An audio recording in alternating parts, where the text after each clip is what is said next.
어, 여러 가지 국내외적으로 상당히 지금 어려운 시기에 있는 것만은 맞습니다. 왜냐하면 여러분들 잘 아시다시피 이제 코로나 사태도 있고요. 특히 우리 한국의 경우에는 서울시장 선거와 부산시장 선거, 그야말로 이 생각지 않은 이 성추행 사건으로 인한 보궐선거지 않습니까? 그러다 보니까 1년 후에 있게 될 지방선거, 그리고 이 대선의 전초전 성격이 강하기 때문에 상당히 이 대한민국 이 정치에 있어서 중요한 선거예요. 왜냐하면 더군다나 문재인 대통령이 집권한 이후에 이 나라를 갖다가 완전히 엉망으로 만들어 놨잖아요.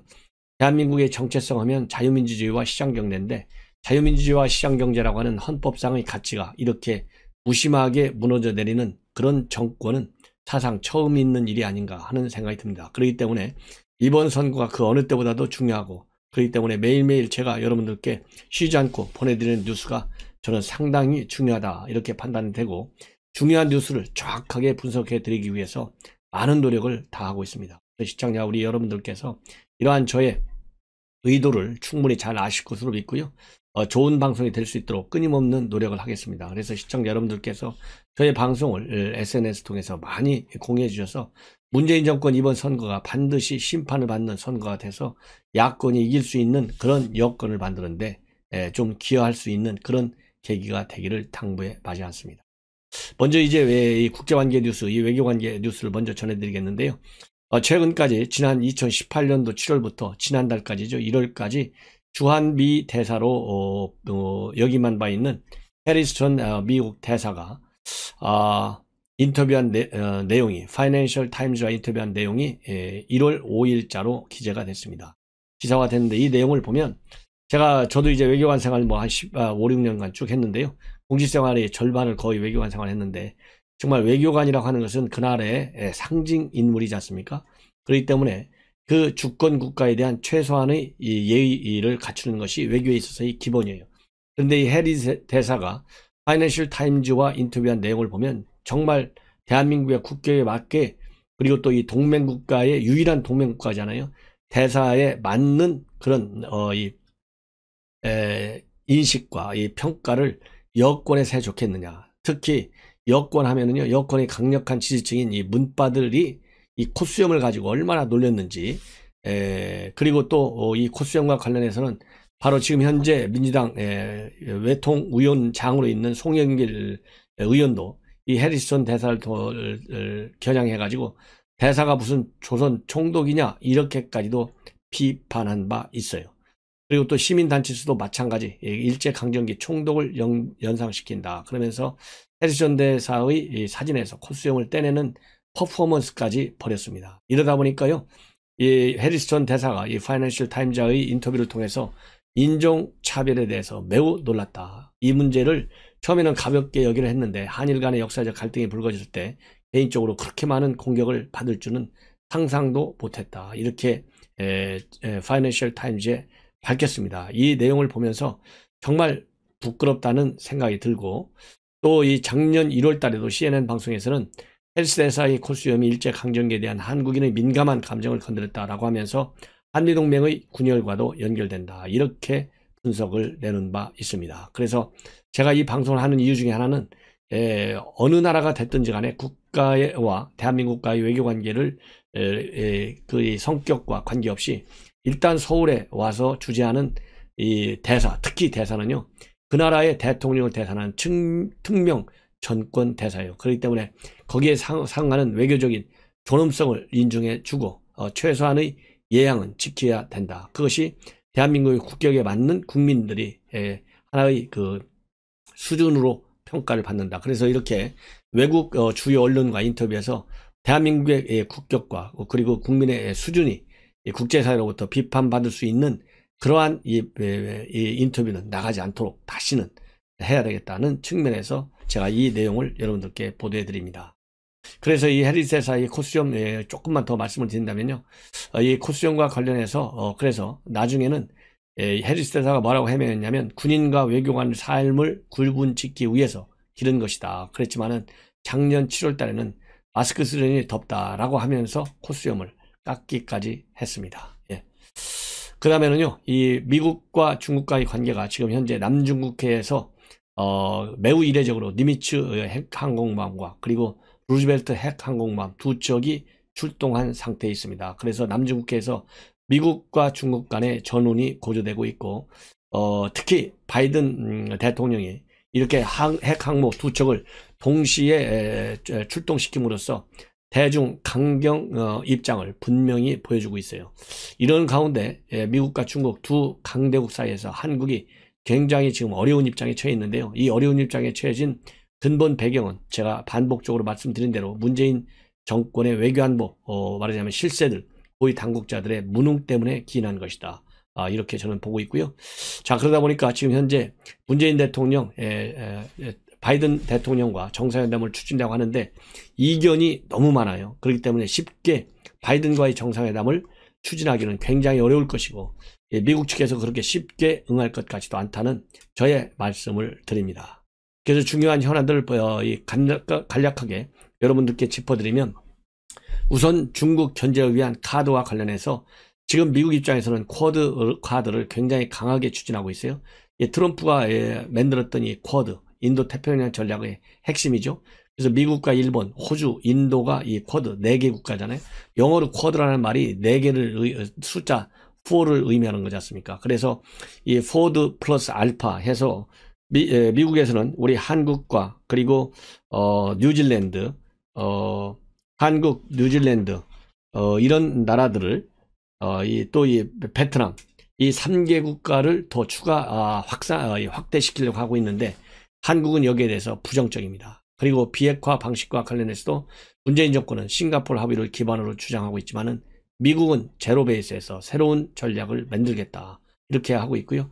북한 인권 문제에 관해서는 여러분들 기본적으로 인권 일체 언급을 하지 않고 우리 국내에 있는 북한 인권법에 따라서 운영하게 돼 있는 북한 인권재단 사무소 하나도 지금 가동시키지 않고 있어요. 왜냐? 인권이사를 민주당이 선임하지 않고 있기 때문입니다. 이에 반해서 미국 같은 경우에는 북한 인권 특사 4년 만에 재임명을 하고 있고, 인권이라는 이 잣대를 미국은 중국과 이 북한에 대해서도 강력히 들이댈 그런 입장을 공개적으로 표명하고 있어요.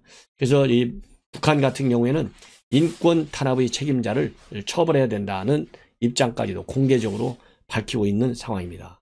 그리고 미일 동맹, 한미일 동맹 강화해야 되겠다. 이렇게 미국은 기본적으로 생각하고 있어요.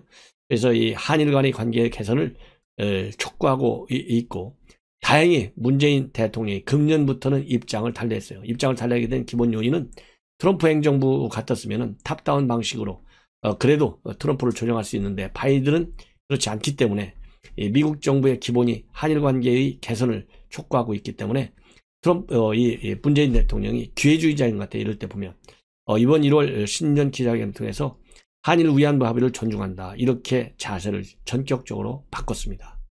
그렇기 때문에 한미일 동맹을 강화한다는 측면에서는 다소간 바이든과 이 코드가 맞을 수가 있는데 나머지 북한 문제와 중국 문제에 관해서는 정면으로 충돌하고 있는 국면이다.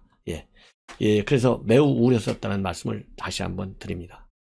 자, 이제 우한에서 과연 이 바이러스가 어떤 경위로 발원하게 됐는지 세계 보건기구 전문가들이 조사를 진행 중에 있어요. 그래서 WHO에서는 10여 명의 전문가들 팀으로 구성해서 그동안에 쭉 이 발병 원인과 관련된 조사를 해왔습니다. 그런데 이 조사된 최종적인 결론이 10일 날 발표하게 됐는데요.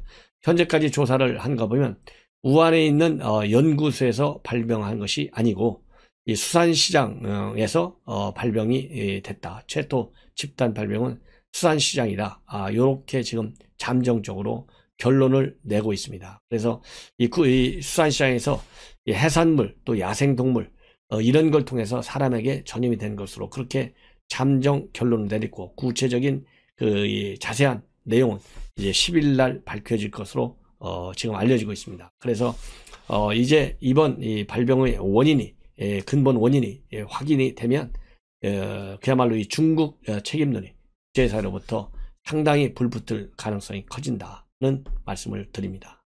그리고 김명수가 이 임성근 부장판사에 대한 사표를 지금까지는요 작년 5월 22일 그 다음에는 12월 이렇게 딱 2번으로 알려져 있는데요. 한 번 더 이 사표 수리를 요청했는데 거부한 것으로 그렇게 나타나고 있어서 앞으로 이 김명수 이 거짓말 진위 공방이 앞으로 더 또다시 큰 이슈가 될 가능성이 크다 이렇게 보고 있고요. 그리고 김진욱 공수처장이 내일 윤석열 검찰총장을 만나게 될 예방하는데 내일 예방은 통상적인 상견례 차원에서 이루어지는 것이기 때문에 구체적으로 두 사람과의 어떤 그 이 수사권, 이 수사 이첩 문제라든가 민감한 이런 문제에 관해서는 구체적인 대화가 진전될 것 같지는 않다. 이렇게 알려지고 있어요. 그렇지만 어떻든지 간에 아무리 상견례라 하더라도 지금 사안의 중요성으로 볼 때 그동안에 또 김학의 사건이라든가 월성 원전 사건 이런 것들이 또 울산시장 선거 사건 이런 것들을 또 이 공수처로 이첩해야 되는 거 아니냐라는 얘기도 나왔기 때문에 구체적으로 비공개 면담이라서 알 수는 없겠지만은 일정한 그 이 흐름을 알 수 있는 대화가 나올 가능성도 배제할 수 없을 것 같습니다. 예. 그 다음에 이번 인사를 가지고요.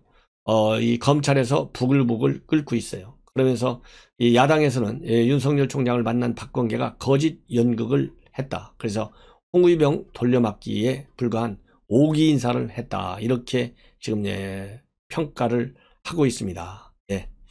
그리고 지금 현재 이 검찰에서는요. 그래서 굉장히 부글부글 끓고 있어요. 왜냐하면 인사를 언론에서 이제 알게 됐다. 이렇게 이런 얘기를 대검에서 오늘 전해 듣고 그래서 대검에서 이제 법무부에 연락을 해가지고 결국 문자로 2분 전에야 최종 언론에서 공개되기 2분 전에야 이 내용을 들었다고 합니다. 그래서 구체적으로 보면요. 오늘 오후가 발표된다는 오늘 오후 일요일이잖아요. 어제잖아요. 그러니까 일요일 오후에 검찰 인사가 발표되는 사실조차도 윤 총장과 대검은 전달받지 못했어요. 그러니까 인사안만 전달을 못 받은 게 아니라 발표 시기조차도 전혀 대검과 윤 총장은 몰랐었다고 합니다. 그래서 7일날 낮 12시 18분에 법무부 기자단에서 오후 1시 30분쯤 고위 간부 인사가 발표될 예정이라는 공지가 전달됐다고 그래요. 그래서 이 내용을 기자들로부터 전해 듣고 대검 간부가 법무부 검찰과의 관련 사실을 문의했다고 합니다. 그러자 이 법무부는 발표 전에 확정 인사안을 전달하겠다고 했고 대검 측은 확정된 인사안을 받는 것은 아무 의미가 없다. 이렇게 얘기를 하니까 법무부 관계자는 인사 발표 직전이었던 오후 1시 28분쯤에야 일방적으로 대검 관계자에게 문자 메시지로 인사 내용을 전달했다고 합니다. 이걸 보면 얼마나 윤석열 총장을 말하자면 식물총장으로 고립시키기 위해서 인사안을 갖다가 문자로 보내냐 이거예요. 이거 생각이나 해보십시오. 더군다나 이번 인사 대상자들이 초임검사 발령도 아니고 그야말로 검찰의 최고위 검사장급, 지검장, 고검장급 인사지 않습니까? 그런데 이 고위직 인사를 갖다가 2분 전에 문자 메시지를 보내는 이 문재인 정권의 실상 여러분들 이해할 수 있어요? 그러니 제가 아무리 좋게 평가하려고 해도 좋게 평가할 수가 없어요. 더군다나 2번씩이나 만났잖아요. 그리고 윤석열 총장과 검찰청법에 규정된 대로 협의를 하겠다고 그랬지 않습니까? 그럼에도 불구하고 이렇게 무리한 하나도 또 반영도 안 하고 이러다 보니까 윤석열 총장이 허참하면서 어이없는 반응을 보였다라는 말씀을 드리고요. 그래서 그러면 왜 일요일 날 얘기했느냐? 이제 내일이 월요일이잖아요. 그리고 바로 내주 중에 연휴로 들어가는 이 설이 있어요. 11, 12, 13. 그래서 늦게 발표하면 설 때 이 비판이 그야말로 이 밥상 주제로 올라가잖아요. 그러니까 정부 여건에 불리하다는 것이죠. 그래서 기습적으로 일요일 날 땡겨서 발표를 했다는 겁니다. 앞당겨가지고. 근데 이 법무부 측에는 말로는요. 검찰 조직의 안정이라는 인사 취지를 해야 할 우려가 있어서 인사가 늦어지면 인사 시기를 앞당겼다 이렇게 하는데요. 말은 잘해요. 말은. 그러나 우리 국민은 속지 않는다. 그래서 윤석열 총장 몰아내지 못하니까 역시 추미애 플러스 알파 형식의 시즌2 인사를 했다. 이렇게밖에 결론을 내릴 수 없습니다. 자, 여러분들께 또 하나 새로운 사실인데요. 2월 2일 날 윤석열 총장과 박범계가 인사문제차 처음으로 만났고 2월 5일 날 또 만났어요. 그런데 이미 두 번씩이나 만날 때 윤석열 총장한테 절대 못 바꾸는 인사는 바로 이성윤이다. 그래서 이성윤 반드시 유임시킨다. 더 이상 거론하지 말아라. 이렇게 압박을 한 것이 알려져 있었고, 한동훈 검사장 보직 줄 수 없다. 이 두 가지는 귀띔을 공식적으로 2번 만날 때 얘기를 들은 것으로 그렇게 알려지고 있어요.